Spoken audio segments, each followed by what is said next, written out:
Welcome to the MSDW podcast. I'm Jason Gumpert, editor at msdynamicsworld.com. On this episode, we are talking call center transformation with Microsoft's digital contact center platform. Avanade is the sponsor of this episode, and I'm joined by subject matter experts from both Avanade and Accenture for this conversation on the challenges enterprises are facing and some of the new Microsoft technology that's being brought into the latest generation. My guests, Abhi Sridhar and Barry Givens of Avanade and Sriram Viswanathan of Accenture, discuss some recent experiences working with global call center operations to roll out new Microsoft technology-based solutions to help provide optimal and standardized customer service and omnichannel support. We also dive deeper into some of the topics from Avanade's recent webcast on contact center service experiences to discuss ways organizations are enhancing customer experiences using Microsoft's contact center solutions, including D365 apps, Power Platform, and Azure services, as well as nuanced technology. All right. Well, welcome to all of you. Great to have this group here for our discussion today. Why don't we just start with some introductions for our listeners? Abhi, why don't we start with you? Welcome. Thank you, Jason. Great to talk to you again. And hello, everybody. My name is Abhi Sridhar. I lead Avanade's Dynamics Customer Engagement practice for Avanade North America. Been with the organization for about 10 years now. Came up doing large-scale CRM transformation programs. When I moved into a leadership role in the last couple of years, my role effectively is partnering with our clients to help transform their business. That's a focus on transforming sales, customer service, and service in the field using the Microsoft Dynamics ecosystem and business applications ecosystem. Pleasure to talk to you again, Jason, and looking forward to the podcast. Yeah, same here. And Barry, welcome to you. Hey, thanks, Jason. Great to be here. Great to be on another podcast with you. And I could keep my intro short by saying that I work for Abhi, and I'm on his team and lead up our customer service solutions for North America. So helping a lot of our clients figure out how to implement Dynamics 365 and particularly around their use of omnichannel. All right, very good. And Sriram, welcome to you. Great to have you on the podcast. Thank you so much, Jason. My name is Sriram, part of Accenture Strategy and Consulting. I have 18 years of experience in contact center and customer experience transformation space. I also happen to lead the Microsoft DCCP. I'm the global program lead for Accenture for the specific flagship product. So happy to be part of this discussion. All right. Well, I'm really looking forward to the conversation. We are having this discussion after a really interesting webcast that Abhi and Sriram, you both participated in and laid out some really compelling ideas and vision. So this is really a chance, as I see it, to dive further into what you all see happening in call center transformation and some of the technology opportunities and strategic opportunities there. Yeah, you spoke about core challenges that enterprises face in contact centers. You mentioned transforming call centers and the shift that requires. Can you talk about how leaders are buying into those types of investments? Abhi, do you want to take this one?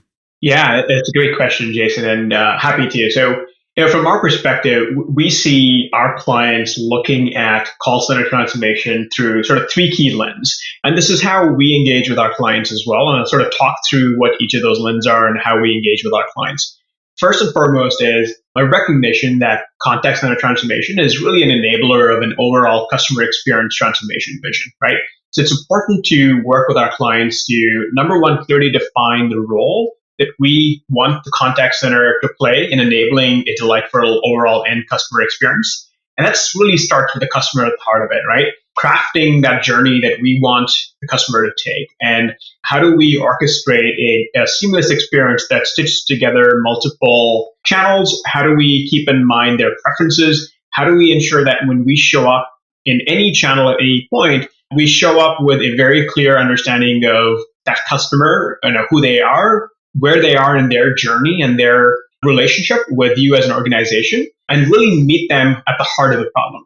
So I'll summarize, first part of this as having a clear understanding of, how does the contact center transformation drive the overall end customer experience, and really starting with the customer at the heart and defining that journey. Second is defining what success looks like, right? This to us is key, and we often start conversations with our clients on how do we make sure that we have a joint understanding of what are the key metrics, the key KPIs that we should be anchoring against.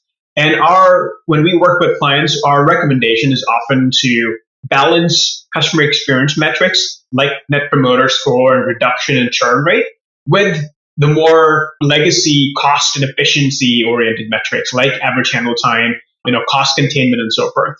We find that it's a healthy sort of push and pull, and balancing those two types of metrics ultimately drive the right type of transformational service. And then the third lens is really where I and the rest of my team we shine, right? Which is, how does technology help enable this transformation? In the webcast, you heard us talk at a high level about how we're partnering with Microsoft and Nuance across the contact center transformation vision, everything from self-service to obviate calls, to transforming the agent experience, to improving security through Nuance biometrics and voice IVR capabilities. Underpinning all of this is really Avanade and Accenture's magic sauce, which is our approach for a holistic transformation program that's driven by technology, right? And when I say holistic, that combines everything from what's the business transformation vision? How do we change the way we work? How does the organization change the way they engage with their end customer? To the actual technology enablement and the implementation of the components that we talked about. And then finally, and possibly the most important, is how do we make sure that we have the user front and center of the conversation, right? How do we ensure that organizational change management and adoption is weaved into that approach from day one? Well, let's talk a little bit about the change management aspect. I mean, we talked about the various opportunities and the way to approach them. Barry, how does your team approach transformation, approach the change management concerns that go along with some of these major opportunities and changes to the way of working? Well, I will answer that, but I did want to comment on something that Abhi had said, if you don't mind, which was, he was talked about several of the different lenses that we apply, one of them being those KPIs. And I think your question previously was, how do you get a leader to buy into these transformations? And a lot of times we do talk about KPI. Here's how we're going to improve. I think one of the things that I see over and over again is that a lot of leaders and a lot of the operations level organizations don't know what their current state is. And so, having an ROI conversation is sometimes really difficult because folks haven't done the work to figure out what their current process looks like, where it could be improved, what the potential for transformation is. And I think that that's one of the big challenges that organizations run into, aside from the ones around change management, which you were just asked about. Typically with change in the call center, I think maybe I've been in the contact center, call center space too long, and it seems a little easier than when you're trying to drive change in, say, a sales organization where you've got a lot of personalities who sort of have the mode where they know how to work, and they may or may not adopt, say, a CRM tool or a sales management tool effectively. With the call center, with the contact center, you've got a set of tools that you're providing to agents, and for the most part, they have to use those tools. I think that's been one of the challenges in call centers, is that because the agents have to use the tools, nobody really thought about how to make them great and how to make them improve the agent experience. So, I think the first place we start really is by looking at that agent experience, presuming that they're going to need to use the tools, no matter whether they're good or bad. But we definitely we start with that lens of what is the existing process, where the tools work, where they not work. And we spend a lot of time talking to agents and talking to their supervisors about what's working and what's not working. And, importantly, through the implementation process, as we're rolling out a new solution, we're constantly getting that feedback from agents. One of the tactics that we use around the change management is to bring in these groups of agents that can follow a project from start to finish. So not taking a lot of their time, but getting feedback from them every 2 to 3 weeks as we implement some new level of functionality. So getting that feedback, does the UI look right? Is it going to improve their job? Did we miss something? So really staying in contact with a select group of agents, not just the experienced ones, but inexperienced ones too. So a little bit of maybe a tactical answer to your question. Yeah, interesting. And I can just imagine that, when you're talking to agents or maybe their direct supervisors who are very hands-on in day-to-day work of call centers, that they're really thinking about their experience and the work that they're doing much more than what systems are being deployed to allow them to do that. And it certainly gives a very different perspective. Yeah, it does. I'm thinking about one client that we had that had a very detailed way of tracking what people were calling about. So it was this sort of multi-tier call dispositioning scheme. And it was really important to the executives to know why people were calling.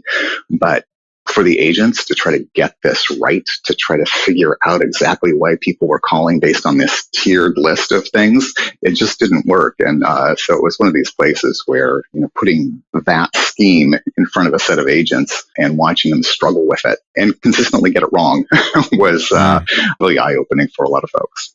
So Sriram, I wanted to turn to you now. When you think about Microsoft's introduction of the digital contact center platform concept and plans and maybe other Microsoft technologies, what are some of the capabilities that you see as providing quick wins for enterprises? Yeah, I think that's a great question, Jason, and thanks for asking that question. From our perspective, when we get into client engagements, the way that we identify quick wins is we adopt a data-driven methodology to really understand and create an hypothesis of what the problem is that we are actually trying to solve for. For an example, I can quote you a real life client example. We are working with a product company and we looked at some of the recording and customer metadata to really understand where is the experience getting broken when their customers are hopping on and hopping off from one channel to the other. It could be digital, it could be app, and then they call the call center. Here in this scenario, what was really happening was there was a lot of bottleneck in the shipment status process. In this scenario, we were able to find out that there are a lot of bottlenecks being created in terms of shipment process, and we were able to find this through the data that we had ingested in this tool called as Calm. It is basically a deep learning tool that we have, which prescriptively points you to the problem and really highlights where the problem is. So it is very important to do this data-driven exercise at the start of the project, along with the client, telling them the problem that we are actually trying to solve for. But on top of it, are we really able to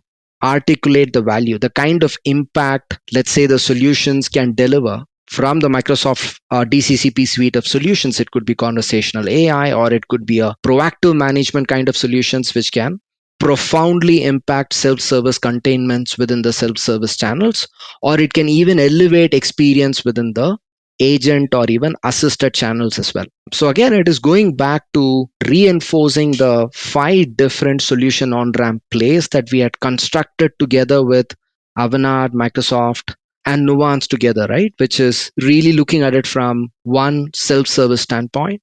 Number 2, looking at it from agent experience standpoint. Are we really able to elevate the agent experience, automating some of the repetitive and mundane tasks? Or number 3, it could be really around intelligent care, where we are leveraging a lot of data from system of record, system of engagement, looking at the interaction data to deliver some meaningful and authentic experience. Or number 4, it could be really around the front office transformation part, where we are simplifying the case management and service processes. And number 5, it could be around looking at enhancing the secured customer experience through enabling voice biometric or fraud prevention solution. But what starts is really looking at it from a data perspective, looking at from experience perspective, and then of course, which will help us to identify what are the different solutions which are mapping to solve these problems that we are seeing in the operations. And Jason, if I can also jump in and add a bit here. Sriram talked about the 5 sort of solution on-ramps, if you will, right? Which is every client's on a unique journey. First step is really taking that data-driven approach to determine what is the right starting point. Sriram, Barry, and the team have also done a remarkable job really taking those solutions to create very quick ramp and mobilization approaches for how we will engage with clients and really light up those capabilities. And that's equally important, right? Like the technology enabler is important, but clients are also looking to us as their partner to say, what is your unique approach and how do you work with us to help enable these outcomes? And I think there's a lot of really exciting work that our team has done behind the scenes closely with Microsoft to have these sort of discrete pieces of solutions that can be enabled very quickly. Yeah, absolutely. And I think you did a nice job sort of not only describing those just as Sriram did just now and as you did in the webcast, but also sort of diagramming how a lot of these elements really can be combined in very useful ways as real components to a larger solution or solve a larger problem, right? So Sriram did mention, a range of ways that the technology can impact both the agents in a call center or the end customer experience. And I think when it comes to call center, security and privacy are always top of mind as well, and managing those, especially as technology changes. Barry, can you talk a little bit about how that end customer security and privacy, what kind of attention it requires in these various channels? Yeah, for sure. Well, I'd say that in the past, when we talked about security and privacy in the contact center, that was always one of the first issues that we would tackle when we would help a customer in financial services or healthcare. Is job number one is making sure that the privacy and security were protected, often because it's required by regulations. So there wasn't a lot of choice in that. Increasingly, though, I'm seeing a lot of clients who, because of their business model, are providing ongoing services. I can give an example of a gaming company that's a client of ours, and they sell online games and have subscription services for online games. And because it's a subscription service with gaming, they attract a lot of hackers. And so a lot of people trying to break into other people's accounts. So putting privacy and security capabilities right in front of the customer experience as soon as somebody calls in, one of the first things that would happen was that the agent would go through a set of security checks, just like you might have to do when you call your healthcare provider or your bank. The checks that we'd put in place, and this was a few years ago, were pretty difficult to get around. In fact, we had to do things like hiding the customer's questions and answers from the agents, because the agents were getting social attacks against them to try to reveal customer information. So folks could call back in multiple times, getting one little piece of information, getting another little piece of information. So we had to come up with some interesting techniques to solve for that. I mentioned that older case just because there are so many new technologies now that don't require that level of check in the call center. And specifically, the thing that I'm most excited about in this space is the Nuance Gatekeeper capability. This is a biometric password, biometric authentication within the IVR. So in the same way you might call up your bank today and type in your account number and maybe put in a PIN number in order to get access to your account, you can just use your voice. Really popular in banking and healthcare, but I think huge applications for other companies who are dealing with secure information, dealing with subscriptions, dealing with online commerce, who need to expose that data via the phone channel, but need to not have their agents involved in that authentication process because of some of the reasons that I mentioned, some of those social attacks against the call center. It also saves a huge amount of time if you can authenticate in the IVR rather than having to authenticate with an agent. So it makes for a more pleasant agent experience as well. Interesting. And for people who don't know much yet, maybe about Nuance Gatekeeper, for example, this is a solution, obviously part of that team is within Microsoft and is part of the Nuance acquisition. But this is technology that, as I think you mentioned, has been rolled out in use in sort of highly regulated, high security industry scenarios already, right? Yeah, for sure. Again, banking and healthcare are using Gatekeeper, a huge market share in those spaces, which is terrific. But again, I think any place where you can introduce that authentication, that biometric authentication in the IVR, you're saving customer time, having to provide a bunch of proprietary information to an agent who then has to look up this, potentially private secret data to authenticate a customer. So again, it's just a great, much improved experience for the customer and the agent when they're doing that kind of authentication. Terrific technology too. I've seen these kind of my voice is my password solutions in years past. And a lot of times they required the customer to utter some specific passphrase, and it would do a little bit of biometric auth in addition to doing sort of password authentication at the same time. Gatekeeper is really a dramatically improved capability there, though. The Gatekeeper can authenticate with only a second or two of listening to someone's voice, and it doesn't have to be a specific passphrase or anything. So it's really a clever and highly accurate technology and unobtrusive too. Just wanted to add on top of what Barry was saying. This area becomes extremely critical for a lot of our clients, given the importance of how fraud is paid for, not only for banks, but even for other industries as well, right? So apart from voice, this also becomes extremely important when you look at it from conversational biometric standpoint, because we've been seeing a lot of deflections which are happening at the digital channels, but how can you really leverage the person's usage of certain language, including word choices, grammars and emojis and other things that they use even within digital channels? Are you really able to flag off? Are you able to look at anti-spoofing, which is giving you the ability to flag off certain group of attackers who are trying to engage with your chatbot, for an example, right? Those are other examples where we've seen this could be a leading product which is actually doing both biometric and fraud detection, both in voice as well as the digital channels. Certainly a powerful tool. Shriram, can you talk a little bit more about, from the implementation perspective, what are some of the challenges that enterprises typically face, maybe deploying that kind of technology, or some of the other things that we've already discussed that you've already mentioned earlier in this conversation from an implementation perspective? So, based on our experience, a lot of our large clients, when they embark on the transformation program, there is a list of challenges which they're really looking to mitigate, resolve, and move on, making sure that they're getting the bang for the buck for the investment that they're making in the transformation program, right? So the issue and the risk comes out of couple of categories. One is from the organization itself, right? Let's say for an example, we were working with a large insurance company, and they had this on-prem contact center platform, and they wanted to pivot to the cloud. One of the things that they were also wanted to do during this transformation is, apart from moving to the cloud, they also wanted to infuse some cutting edge technology which will allow them to deliver some meaningful experiences and making them future ready. But their teams did not have the right kind of skill when they got started on the transformation. So they were also looking at a training methodology wherein their teams can get trained and make sure that after the transformation, their teams are continuing to leverage the platform, the capabilities, and whatever the solution could offer to continuously improve on the customer experience part. So, one thing on the challenges that they have to confront is, of course, on the organization level. It is not only the contact center operations or the front office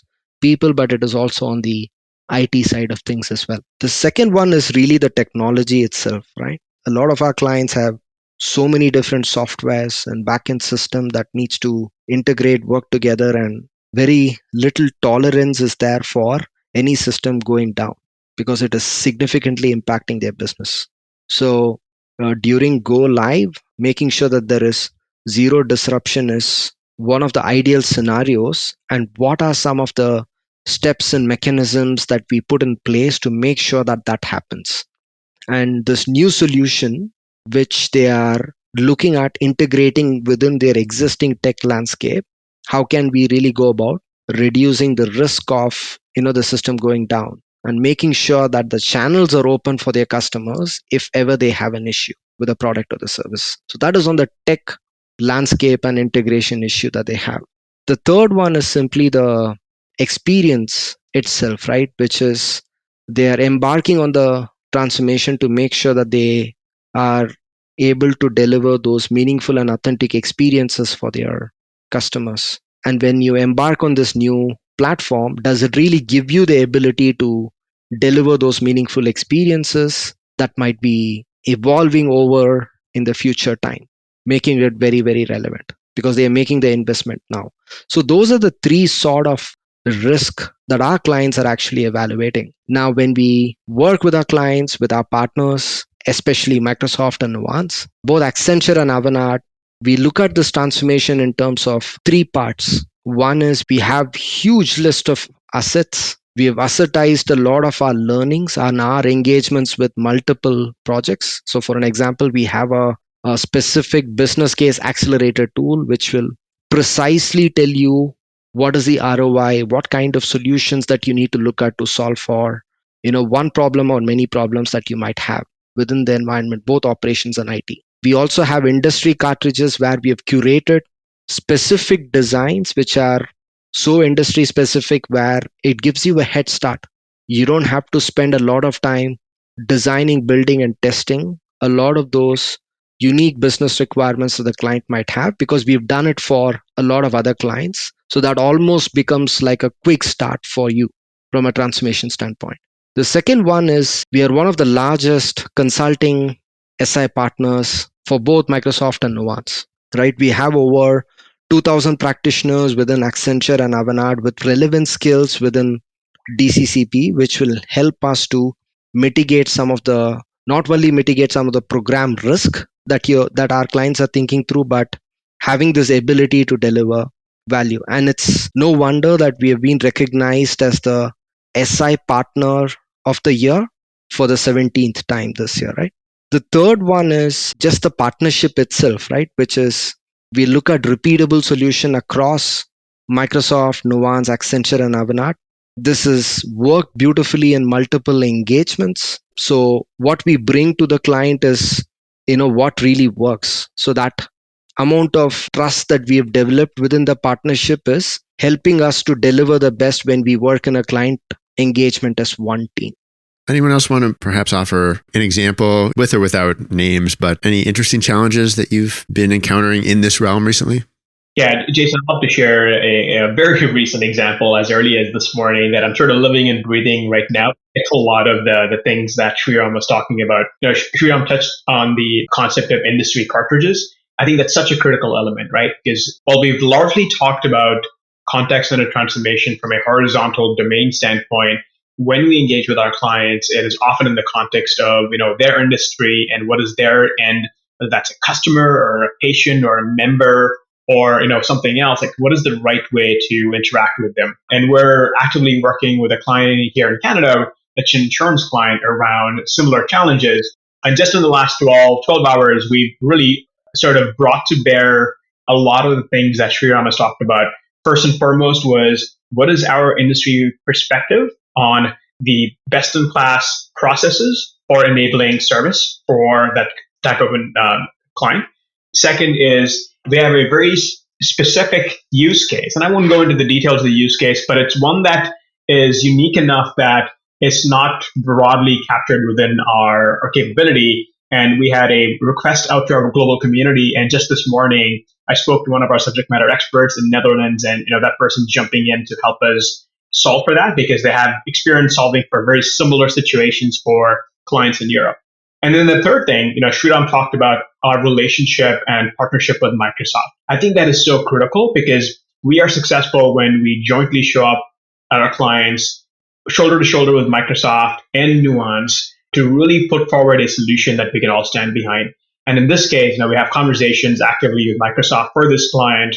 Because of the highly complex nature of this engagement, Microsoft is leaning in to bring forward the right people, everything from the fast track engineering team as well as the product engineering team, to make sure we've got the right expertise and support, jointly working with the Accenture and Avanade team to ensure client success. Abhi, let me stay with you here, because I wanted to get into sort of some forward-looking perspective now, at least at a high level. When you look at where Microsoft is going with its customer care vision and its technology, certainly, what do you see in the near-term roadmap that you're excited about? So I actually want to start a little bit about our partnership with Microsoft. We've had the unique opportunity to really be partner zero and the strategic partner when it comes to the digital contact center platform and Microsoft's evolution of their contact center capabilities. And it's one of the reasons we're excited to really launch this series of webcasts and podcasts. You heard us cover at a high level our thinking when it comes to contact center transformation, the solution on-ramps in the webcast. You heard some examples and some of our thinking come to life here. This is the first of a series of feature webcasts and podcasts that will also be accompanied by blog posts that Jason, your team will be helping drive for us. And I want to talk about that a little bit, because I think that's where we'll really go into the details of client stories, examples where we're bringing this to life, what each of those solution on-ramps mean, more about our approach, the technology capabilities, the assets, and our accelerations that we can bring forward. So you'll hear a lot about how we are mobilizing from an organization standpoint to really support Microsoft's vision in the field. You also talked about, where's Microsoft and the roadmap headed, right? And what is the vision from an Avanade and Accenture standpoint? The thing that we are most excited about is Microsoft's vision for how they're evolving the platform when it comes to contact center. Microsoft has recognized that this is not a one-size-fits-all. So as this evolves, you'll start to see the platform really being modular. So if you are a client that is looking for an end-to-end contact center as a service solution with Dynamics 365 at the heart of it as your system of engagement and capturing interactions and cases with your end customer, there'll be a solution for that you can enable entirely within the Microsoft ecosystem. On the other end of the spectrum, if you're looking for really more of a best of breed where you're connecting, whether that's Dynamics 365 or an alternate case management solution with a telephony solution that's on a different platform, Microsoft is working on plans to make those APIs and really composable components of that same solution become available. So this to us is extremely exciting because it is never a one-size-fits-all answer. And the kind of clients that we work with, we often show up to and begin to understand, number one, where are they today in terms of their starting point? What investments have they made? What does their technology landscape look like? Sriram and Barry both talked about the fact that contact center, it's never just one platform or one solution. It's often multiple technologies that have to be integrated together to deliver that experience. So it's understanding, what are the client's current investments so far? And then finally, most importantly, is that vision that I talked about at the start of this, which is, what is the client's vision for enabling transformative service? And then based on those three elements, we'll then sort of define what's the right solution, what's the right roadmap, and the enablement plan for that client. Great. Well, Sriram or Barry, I know you both watch Microsoft's roadmaps quite closely too. Anything else that you want to add that you're particularly keeping your eye on? I would agree with Abhi that what Microsoft is doing with the platform and increasing the composability of the solutions is fantastic. It solves one of the big challenges that our customers have in the enterprise space, that and that they do have a lot of different technology that they need to integrate together. But looking at the roadmap, there's kind of nothing else that gets your eye more than the work Microsoft is doing with OpenAI. I mean, it's quite a bit different than what we've been talking about here today. But when I work inside of the tool and show our customers the tools, they're always very interested in sort of the basics. How does a call come in and what does that look like? And how do I take a chat and, answer a reply really quickly? But the impact that the generative AI capabilities have is phenomenal. I get excited about it like I've never been excited about pretty much anything in my tech career, which has been pretty long now. And I see our customers getting just overwhelmed when they see what they can do with this technology, how quickly it works, how well it works to, for example, come up with an accurate reply to someone's question in a chat, to mine answers out of large quantities of content. It's pretty exciting. And I see a lot of our customers getting really excited about those capabilities. All right, great. Yeah, certainly an area that everyone's going to be keeping their eye on. Sriram, anything else you wanted to add there?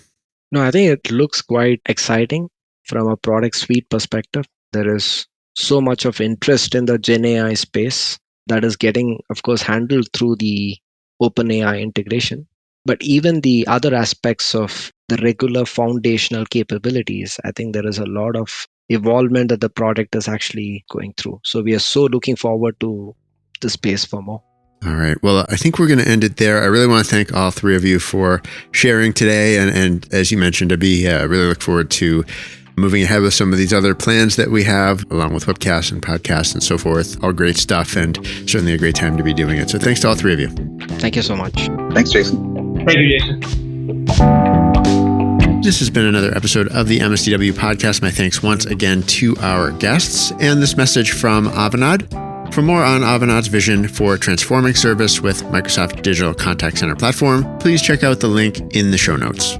And that's it for this episode. If you want to get in touch with me, you can send me an email, jgumpert@msdynamicsworld.com. For all of our updates, please do follow us on LinkedIn or on Twitter. Until next time, this is MS Dynamics World, signing off.